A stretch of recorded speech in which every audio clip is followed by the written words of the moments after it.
All right, so now we're going to be looking at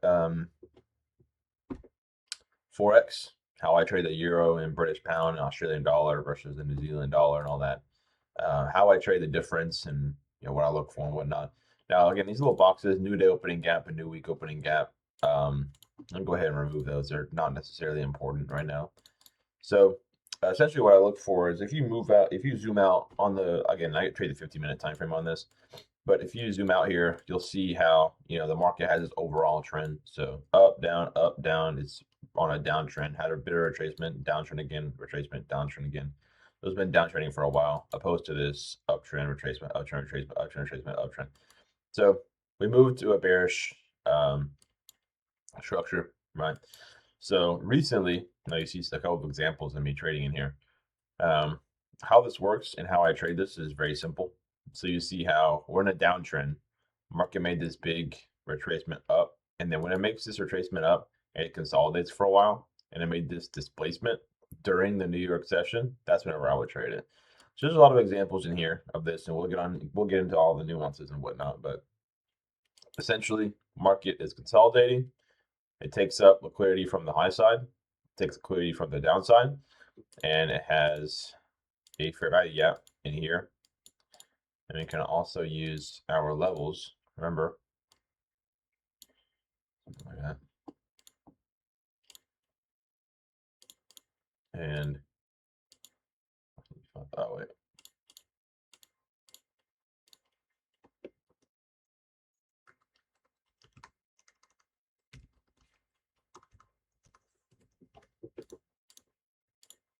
Okay. So you can see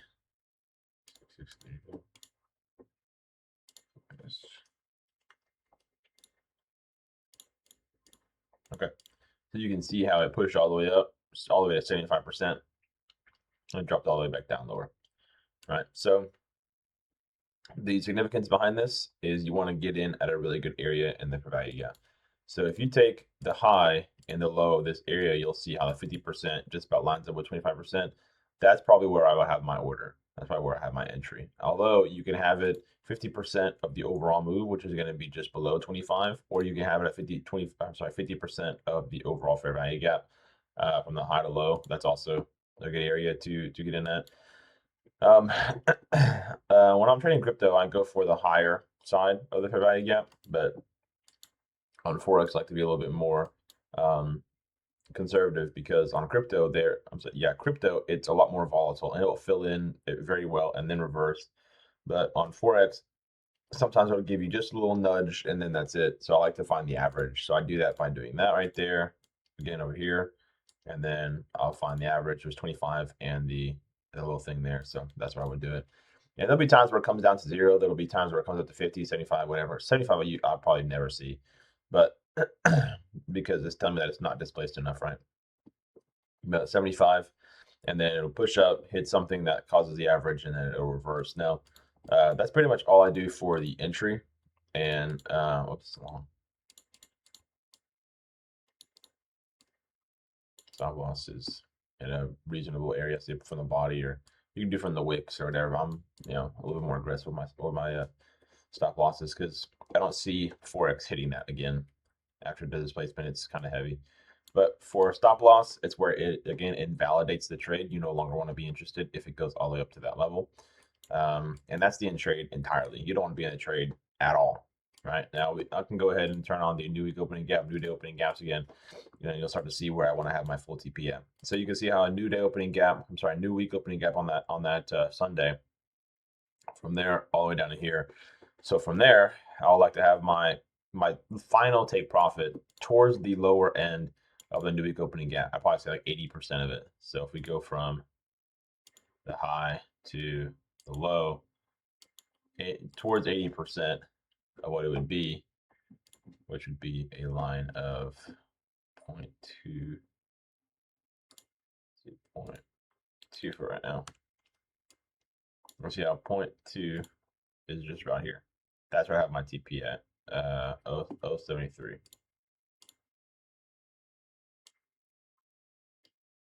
That's where I have my full take profit at. And look at that. I mean, got pretty close, retracement, dropped down, completed the whole new week opening gap. I only say 80% because, oh, sorry, that's 73, 23.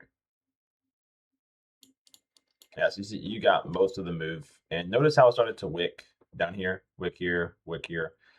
I could have very easily just reversed and got the another high side of the no wick opening gap before, consolidating and then dropping down for the rest. So it's very possible that you could have, missed the entire entry. Like say this, for example, pushed down into the new week opening gap, gave you some trouble for like an hour and a half, and then did the full one. I don't like to wait. But you can see how, the precision here. So this is another new week opening gap, this big red square right there. And you also have a new day opening gap in here. And notice how the market pushed all the way down into that new day opening gap, did not close below it, and then reversed after. So that's an important distinction. But from here, yeah, that's a pretty nice trade. And on Forex like this, I like to hold it for a while. I like to hold the swings. So that's one trade example that I would take there, just based off of the displacement and the market changing its direction. So same thing, market chopped around, took displacement, may not push higher. The only fair value gap is down here or in here, and you can see just how much respect it has in that area. No bodies in here, no bodies at all. So the market is pretty much just telling you pretty much that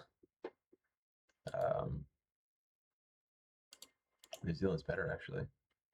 Probably trade New Zealand for this.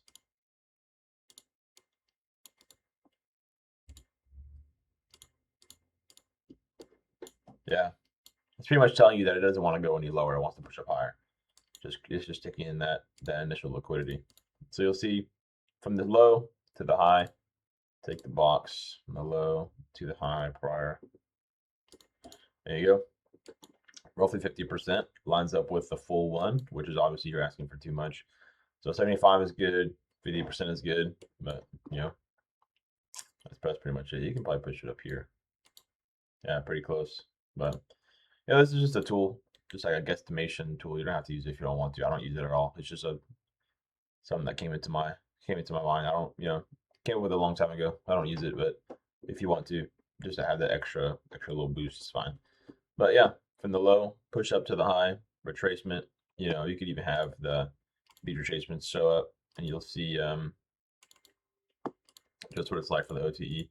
It never got down to 705 or anything like that. It doesn't have to, but extra confidence if it does, kind of thing. So again, that's the fair value gap. The low levels pushed into 50%, just about missed 75%, and then it reversed and then went up the higher direction. Again, I would always do 50%. That's mainly where I have my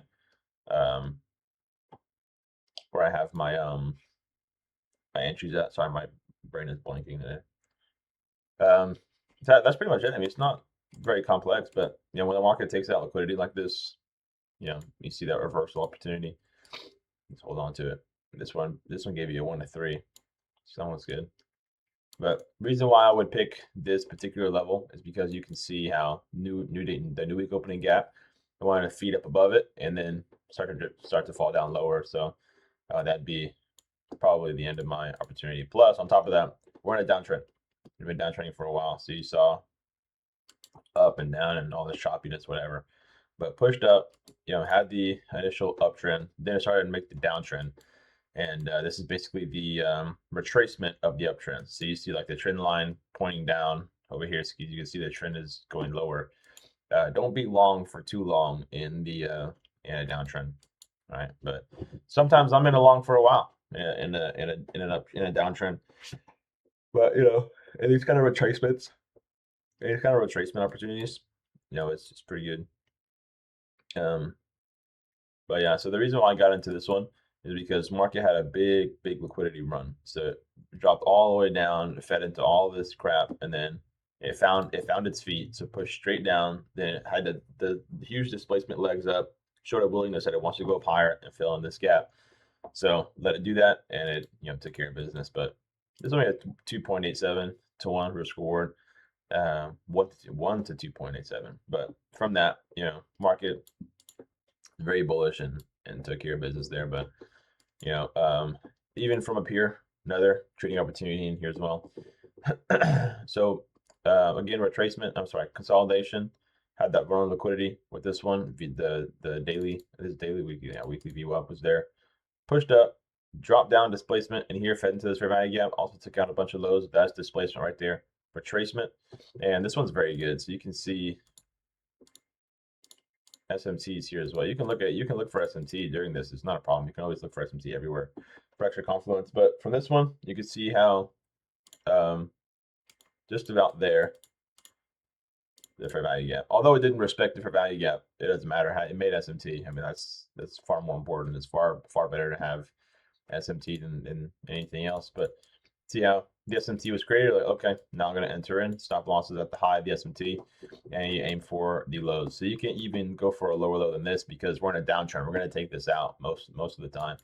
So this new week opening gap from this one to this one is the most extreme new week opening gap. And the reason why I put my take profit here is because it has another confluence to it. The New York AM session low from the previous the previous day. This is the Asian session, a new day. So this is April. This goes into a new day. This is technically Wednesday's price action. And from here, the price is dropping down, take out the previous New York AM session low. I would have it like around 80% of that, which will be whatever it'll be. So you notice how the price took out the complete new week opening gaps from the one here, the larger one, and also the smaller one, the deeper red in there as well. The deeper the red doesn't matter. It just shows you how there's new week opening gaps on top of each other. So in here, there's probably 3 new week opening gaps from here to here, a big one in here, and even a bigger one from freaking all of whatever. Forex is crazy. Has been crazy right now with the new week opening gap opens. But stop loss to the SMT, and then you hold all the way down to like roughly 80% of that, and it fed it to you. Now remember, if you went all the way down to the very tick of the low, at the very pipette of the low, you wouldn't get filled. You know, you have to weather this big freaking retracement all the way back up, and then have to wait again for it to go back down lower. But the significance behind all of this is you can notice how every time it respects the new week opening gaps, like it feeds all the way down into a low, it makes SMT. So you can see that by, kind of want to have that be a part of this. So you can see that over here. So this one goes up, you know, in the same area. This one goes down, SMT. So SMT, I would get in for a small position here, push it up, maybe take out this higher, something feed into this higher fair value gap, premium fair value gap, and then notice how it makes SMT again, and it drops down again. All right. So that one there, and that one there. So that's it. I mean, this one pushes down lower. I get in for a short right there. Displacement takes that out, takes out whatever this is, and it feeds into the new day opening gap. So you can even have another opportunity like this, trade in the direction of the market. Stop losses up there, and you do a take profit near the new day opening gap, and that'd be it right there. And you have something else here, right? So you have a pushing up higher. So notice the direction of the market. Notice the direction of the market. Okay, so we were respecting this new week opening gap the entire time. So we were playing around in the very bottom, and we got into this long opportunity. Okay, then it pushes up above the new week opening gap, creates liquidity, takes it out near the high of the new week opening gap, feeds just about misses the new day opening gap that happened previously. Once it took out that liquidity, dropped down lower, and then you notice how once it dropped down lower, it created SMT across these two pairs. Okay, now what you do with that is you have displacement, the SMT is there, you enter for your short opportunity, stop loss at the high of that SMT, and you have your target liquidity pool on the new week opening gap, roughly 80% or 50% of the new week opening gap, which would be somewhere around here. But this solid line is a new week opening gap midline. So see another midline here. So that means that it's all the way up here and all the way below. So yeah, that's pretty much it. I mean, this one's a little bit, I guess, more complex, but you know, it's very good material here. So over there, another one, VWAP is right there, so it's a very good shorting opportunity when you're right next to the VWAP. So you probably aim for this low down here, maybe a little bit more than that, because you're expecting the market to take that low out, probably into the previous day low, which is this blue line here. Probably feed into that, and you have another opportunity for another 1 to 3.5 risk reward, and then it's a rinse and repeat system. So you can do this over and over and over again. So you see, market made that low, pushed up, took out the liquidity from down here, made the SMT, Now you wait for an opportunity to show up. Now I didn't see any opportunity to show up today so far. We just changed directions very, very quickly. What you could have done is you could have been looking for an opportunity in this fair value this fair value gap here. So this is more than enough liquidity for you to be like, yeah, this is a good trade. So you see that pushing up, or the fair value gap is there, and then we can also pull up something like, that's good right there. Hit the 50% midline, right? So that's the good one right there, and then you'll also see how from that low to this high midpoint is just about here in the whole move. But you don't have to use that tool if you don't want to. Again, I don't even use it. But yeah, I mean that's pretty much it. I mean it's not to me there's not a whole lot that goes into it. I think this is more simple. I just say it's complicated because one of the guys that I was talking to said this is complicated. So from the low to the high, retracement down to 50% of this variety gap, that'd be your entry opportunity. So this would be like a London. I don't trade during London session, but it's always open to trade. Now, I don't know about you, but I'm not having my stop loss all the way down here. That's just not going to happen. So I have my stop loss like up here or something. If it gets hit, it gets hit. I'll look for another opportunity to get in. But looking for liquidity above here. New week opening gap got respected again. So it should just kind of goes to show you can be a little bit more conservative. Like, I don't want to look for all that. I just want to get like the very tip of it, and that'll be it. Which is perfectly fine. You don't have to ask for all that. I mean, don't ask for all that. You don't need all that. So all you need to pay yourself is like 20 points a day, 15 points a day on Euro dollar or British pound. I mean, they can both pay you 15 points a day pretty easily. So you don't have to ask for too much. But we're asking for 44 points up here. So I'll bring it down to like 20 and 25. Yeah, that's 25 points. That's perfect. And ask for that every day. That's it. That's all you need to do.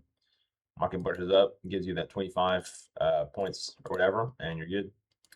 But yeah, that's it. I mean, you wait for SMT to show up. I mean, it's pretty, pretty simple system. Same thing for Australian dollar. The behavior is pretty much the same across the new day opening gap and new week opening gap. So you can even see new day opening gap happen here, and SMT was coming up like crazy. I just shorted in here. I'll just straight up short it. That was a higher high. This one was a lower high. I just shorted. I just opened up and shorted. Look, all liquidity, lunch, PM session, new day opening gap. Came above the previous new day opening gap over here on this little box in here. Above it, SMT short retracement, and then it made its move down lower. So what I would do is I would look for a trade something like that, and I would look for the bottom of the new week opening gap over here eventually. Now I want to be straight and honest with you. The Asia session almost never runs like this. It does not run like this all the time. This is like 20 points or something like that. On New Zealand dollar, 20 points is quite a bit. So again, so you have the almost the low of the New York AM session, which the low was here, but it's fine. So you have the low of the AM session, you have this low over here. So you can ask for, I guess, be conservative, I guess be I guess whatever, and then go 50%. So in between here and here, you go for that that low, and then here you probably have the full TP right there. So that's what I would do, because I don't want to ask for too much, but I don't want to ask for too little. Maybe this liquidity pool in there. You just go in between. Do whatever you want, but be a little bit more conservative with your take profits. You could even aim for something like this. I don't want to see it go any lower than that. That's it right there. Roughly in between the two midpoints of the new week opening gaps, and that's that's it. You're not asking for too much. You're not being an asshole to the market, and you don't have to get humbled because it's not necessary. You're not asking for too much.